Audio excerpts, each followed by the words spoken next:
What's going on, clean freaks and filthy friends? Welcome to the second installment of the John Carpenter review series. Today we're taking a look at his 1976 film, Assault on Precinct 13, the film that very well may have put him on the map as a filmmaker and got him to further points in his career that we all know and love, and eventually maybe loathe, depending on your taste.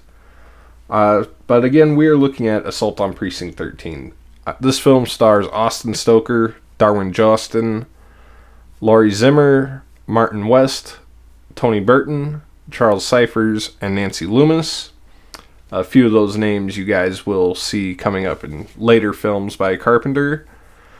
We do also get a nice small appearance by Frank Doubleday, who we will talk about in a few weeks, and Kim Richards, who is the sister of Kyle Richards. So Assault on Precinct 13 is essentially a siege film, very much in the style of Rio Bravo, mixed with elements of Night of the Living Dead. That's a pretty common conception of what the film is. A lot of people have referred to it as such, and I see the resemblance.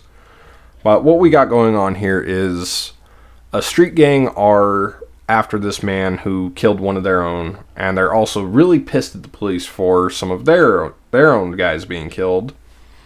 But this guy kills one of the gang members because his daughter was murdered by one of them in a super intense scene that really just, it shakes you when you watch it. It's like fucking coffee with no sugar, no creamer. It's like a fucking shot of black coffee. It just perks you right up. So these gang members go after this guy, and he eventually is tracked down to a police station that is essentially being relocated. So there's really no one there but one police officer and, well, more than one police officer. There's a few cops there and a few convicts who were en route to another facility but wound up having to stop off there. And they all kind of have to come together in this siege to defend their lives and the life of this guy who has basically become a catatonic. That is really the best way to describe this film. You can't really describe it in a single sentence except for it's a siege film. And that's really exactly what Assault on Precinct 13 is. One thing I gotta say that I really do like about this film is the very basic premise. I'm not usually a fan of these style films where people are having to bar themselves up. There are, of course, a few exceptions. Night of the Living Dead is one of my favorite films. So I really like that it kind of takes that approach, but it makes it like a Western, which I think is really cool. And there's something about the character dynamic between Austin Stoker and Darwin Jostin where they're both on two completely opposite ends of the law, and they sort of create this bond. Like, their outcome, their desired outcome is very much the same, that they need to survive this night. And Darwin Jostin's character knows that he's on his way to death row. Like, he's fucking dead either way. But why not go out guns blazing, right? So we get that. There's that very interesting thing going on too with the street gang. Like, none of them really speak, with the exception of like the first 5 minutes of the film when they're in the alley getting shot at, and I can't remember, but I think right before they take the blood oath they maybe utter like a word or two. But outside of that, the street gang don't really talk, they don't really emote at all. They have this really blank expression, and I feel like in some ways that was sort of a characteristic dry run for Michael Myers. I could be mistaken.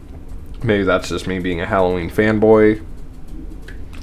But there's a very intense nature about the street gang where they come off as, again, like sort of a force of nature. There's this part where Frank Doubleday's character is getting shot, and he doesn't cry out in pain. He just sort of falls over dead. And that's what we get anytime these guys are dying. And when they're bombarding the station, they're just coming. And they're coming out of nowhere. There's like no hesitation. They are on a mission. They are determined. And it's absolutely frightening because it's like they're one step ahead. one step above zombies in some way as far as their mentality and drive go and whatnot. But they're just under that calculated murderer step, if that makes any kind of sense.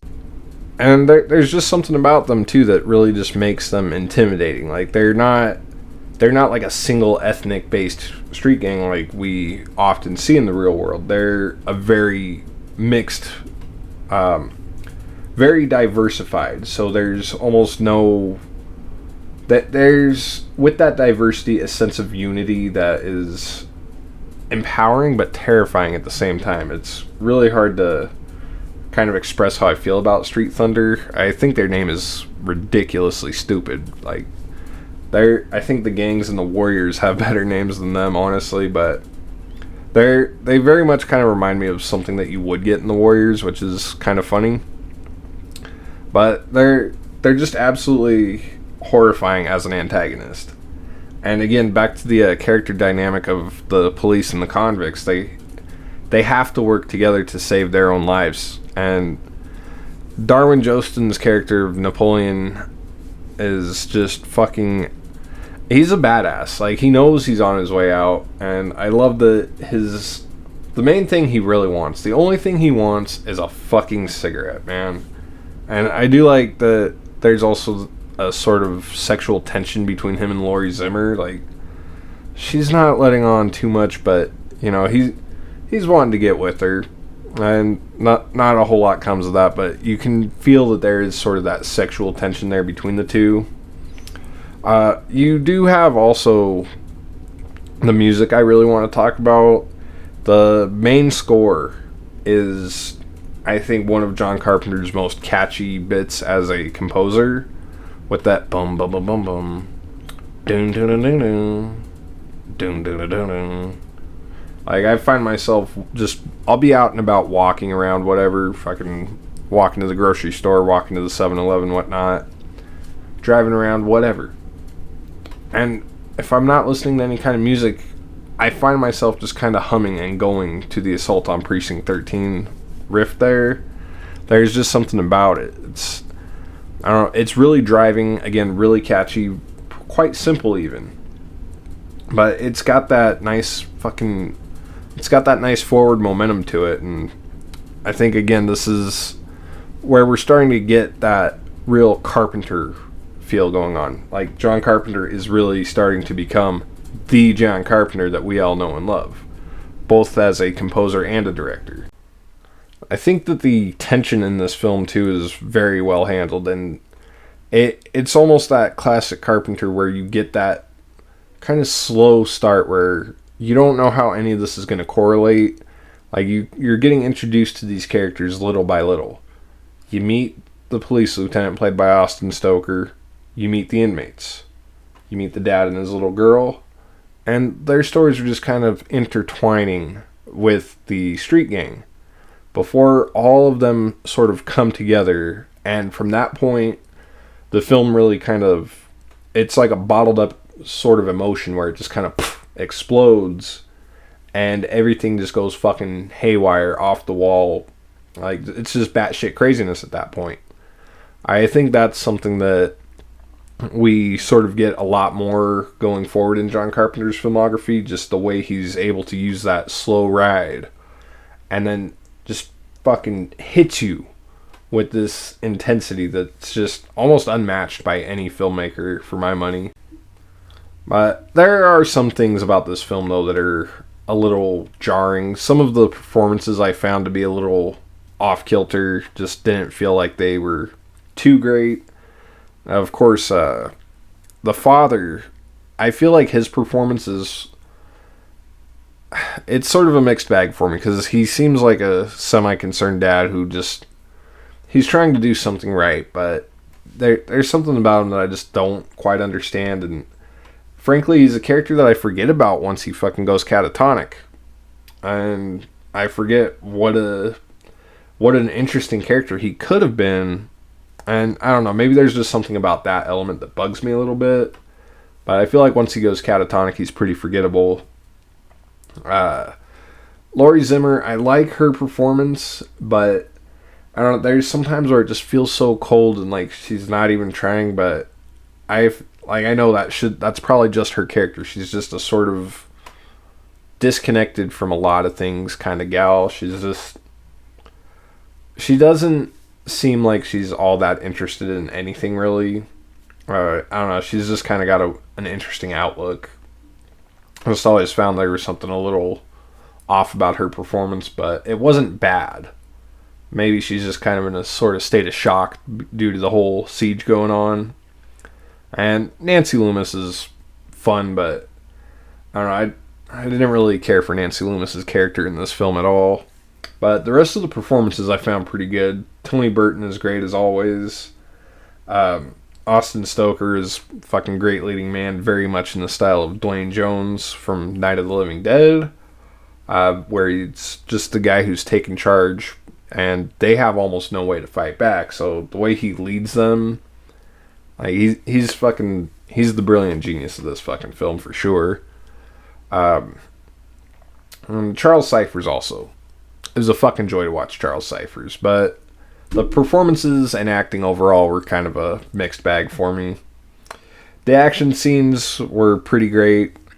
There are points though where sometimes I just want it to end and get on to the next scene, and a lot of that has to do with the fact that it's a lot of shooting back and forth. I like it, but it's like, come on, just fucking move on. But with that said, it is still a pretty intense film, a very tense watch. Anyway, in closing, Assault on Precinct 13 is a film that I do enjoy watching. However, it's not one that I find myself going back to as much as I used to. Like a few years ago, I could watch this thing a few times a month, maybe every couple of months. But now, maybe once, twice a year, I'll revisit Assault on Precinct 13. It's not that there's anything that necessarily turns me off about it. It's just that it appeals to me just slightly less than it used to every time I go back and watch it. Granted, I do enjoy it each time. But I would say at the end of the day, Assault on Precinct 13 will get a solid 2.5 stars out of 5 for me. I definitely would advise it to anyone who likes a nice 70s exploitation film, anyone who likes a nice siege film.